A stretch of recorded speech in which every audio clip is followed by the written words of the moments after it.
one of the big events we've not mentioned, which was also sort of kicked into action by a group of young people, was the advisory opinion that was delivered in July by the International Court of Justice on the global obligations of states on climate change. But in a nutshell, the opinion basically gave the Paris Agreement teeth, I think is perhaps the best way to put it, ruling that states must take stringent action to protect the climate system as a shared resource and to limit global warming to 1.5 degrees, even though I think many would argue that that's already gone. How do experts you've spoken to view the opinion and its likely impact on litigation? I mean, they really see it as sort of this landmark judgment that is going to cause a fair amount of change, or is it sort of something which is important, but at the moment, given where we are in terms of geopolitics, it's not necessarily going to be as impactful? I think people I speak to largely agree that it is significant. As you say, on the day there was kind of widespread jubilation from non-profits, really kind of signalling it as a landmark moment. I think perhaps legal experts are slightly more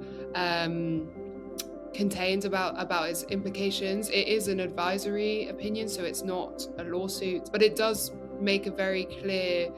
stance, as you say, linking states and giving states the obligation to support citizens in the face of climate change. And it was universally agreed by, which is rare in the International Court of Justice, that all, I know that some of them had hoped for more ambition or certain changes, but all of those sitting on the Court of Justice did sign onto the advisory opinion, and that is rare.